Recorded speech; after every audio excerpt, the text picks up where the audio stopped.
como você pode revisar o seu material, tanto seu artigo científico, sua monografia, seu TCC, sua revisão de literatura. Qualquer material científico, ele precisa ter uma análise crítica para que você consiga publicá-lo, especialmente nas revistas científicas, ou ainda apresentar para seus professores. Alguns pontos são fundamentais para você considerar. Nós podemos colocar entre os principais a questão problema. O seu trabalho, aquele desenvolvimento que você fez, ele trouxe uma questão problema passível de resolução? O que é essa questão problema? O que é essa questão norteadora? É justamente a sua capacidade de produzir um material que tenha o porquê de existência, que tenha começo, meio e fim, que tenha um propósito nessa execução. Só que ela não aparece do nada. É necessário essa pergunta problema, essa questão norteadora, ser acompanhada de um texto que vai introduzir ao leitor nesse problema. Em contrapartida, uma vez que você tem um problema definido, você tem que ter os objetivos. Tanto o objetivo geral, que é aquele que você utilizou como resposta à pergunta problema, como os objetivos específicos, que são os passos que você teve que trabalhar na sua pesquisa. Por fim, é necessário que você tenha exposição da metodologia utilizada, mas nem sempre tem que estar em tópicos. Preste atenção. Essas informações têm que conter no texto, especialmente na introdução e na conclusão, porque na conclusão você vai resgatar esses intuitos iniciais e dizer o que você concluiu, ou melhor, suas considerações finais, porque uma conclusão no mundo científico nunca pode ser considerada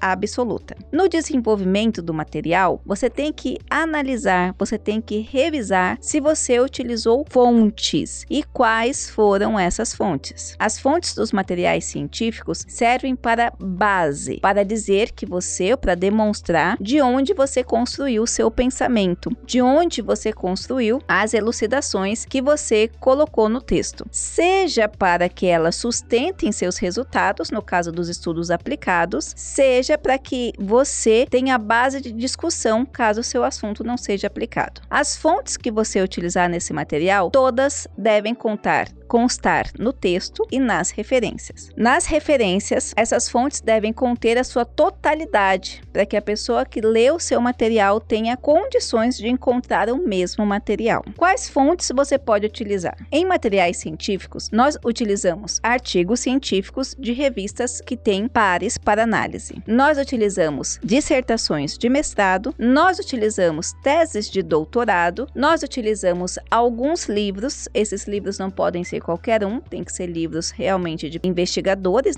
pesquisadores, professores, pesquisadores de um modo geral, e também fontes governamentais, como os sites do governo, como a ONU, como a OMS, são instituições governamentais ou instituições internacionais que têm um domínio. Fontes de blog, fonte de Wikipédia, fonte sem essa citação correta, faz com que o seu trabalho seja considerado frágil, ou seja, não é uma fonte onde o pesquisador pode ser construído seu conhecimento de forma sólida, o que será muito ruim para você. Então, essa revisão no sentido das fontes, você deverá observar. Com relação à normatização. A normatização é a forma que aparece, especialmente o tipo de letra, o espaçamento entre parágrafos, o tamanho da página, qual recuo deve ter e como você vai trabalhar com o sentido de numeração, de tabelas, figuras e até mesmo fazer as citações. Por exemplo, existem normas onde você vai colocar autor,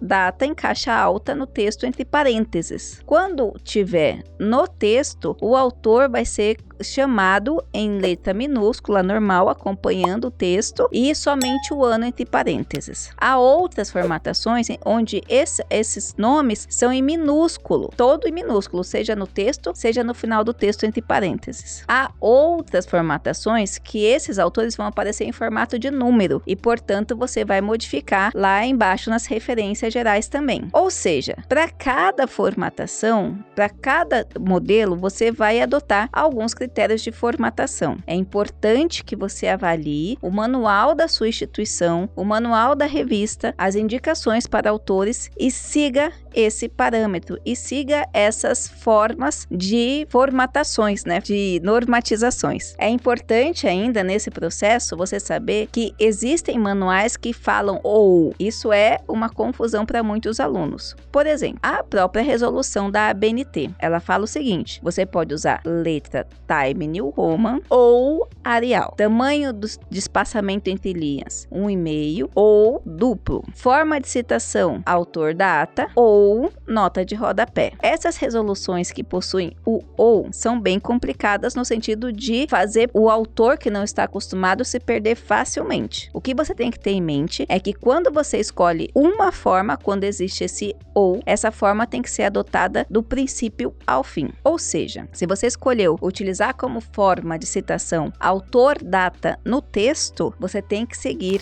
autor, data até o final. Você não pode colocar, por exemplo, uma parte autor, data e a outra parte você colocar em nota de rodapé. Todas as citações vão ter que utilizar a mesma escolha. Eu escolhi usar espaçamento entre linhas duplo. Então, do início ao fim, com exceção da forma de citação e com relação às citações diretas, o espaçamento terá que ser duplo. Você não pode utilizar um capítulo espaçamento duplo, outro capítulo espaçamento e meio. Outra coisa que é importante para você considerar é a letra. Se você escolheu o Arial, é o texto inteiro em formato Arial. Se você escolheu Time New Roman, é o texto inteiro em Time New Roman. Isso vai fazer com que você tenha um material sólido e apresentável. Esse tipo de coisas que podem parecer para algumas pessoas muito simples, para outras pessoas, especialmente as pessoas que estão iniciando, pode ser um verdadeiro bicho-papão. Hoje nós recebemos um artigo onde o autor colocou todos os nomes das citações em nome inteiro, tá? Com o nome inteiro. Então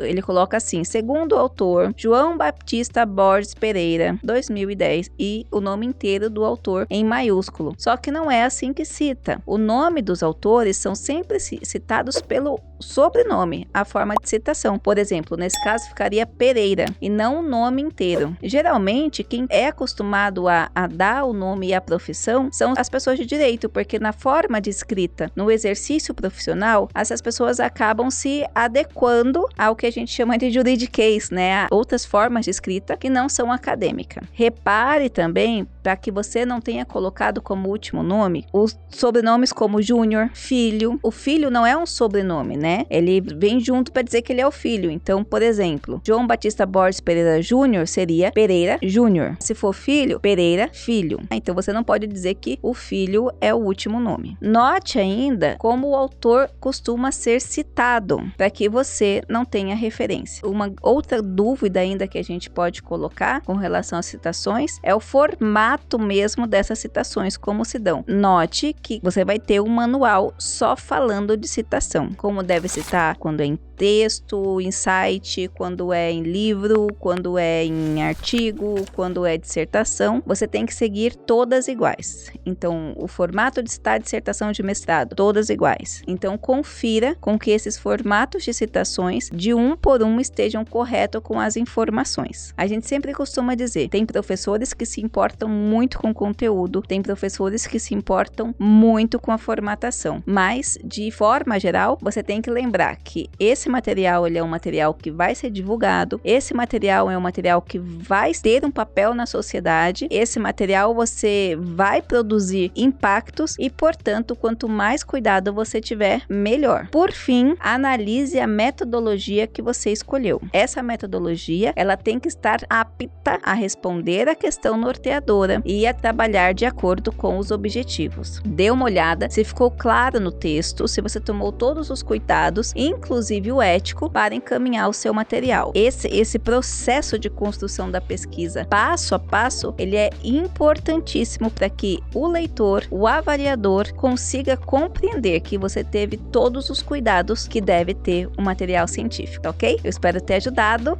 Não se esqueça de deixar o seu comentário. Um grande abraço e até a próxima.